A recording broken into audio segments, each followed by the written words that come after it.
তো গাইজ আপনাদের জন্য আজকে নিয়ে আসলাম খুব সহজেই বড়ির আচার বানানোর রেসিপি। তো বড়ির আচার বানানোর জন্য প্রথমেই আমরা শুকিয়ে সংরক্ষণ করে রাখা বড়িগুলোকে 8 থেকে 10 ঘন্টার মতো পানিতে ভিজিয়ে নেব।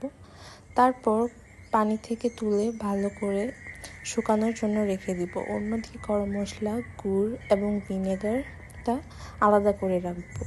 তারপর বড়িগুলোকে পাতিলে দিয়ে তাতে পানি দিয়ে দেব পরিমাণ মতো, এমনভাবে দেব যেন বড়িগুলো ভেজে, এবং গরম মশলাটা দিয়ে দিব, সাথে গুড়টাও দিয়ে দিব।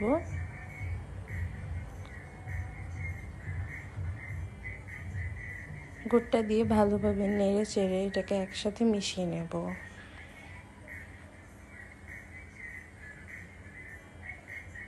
মেশানো হয়ে গেলে তাতে পরিমাণ মতো পানি দিয়ে দেব।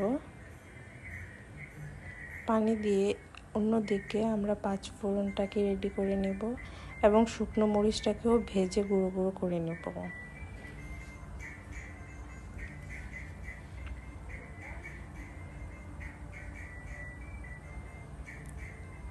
পাঁচফোড়ন এবং শুকনো মরিচ রেডি হয়ে গেলে অন্যদিকে ভিনেগারটাকেও আমরা রেডি করে নেব।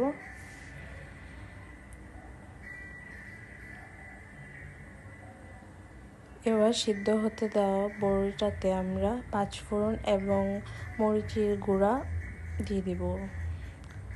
তারপর দিয়ে দেব পরিমাণ মতো ভিনেগার। এভাবে হালকা করে জাল করে নিলে তৈরি হয়ে গেল আমাদের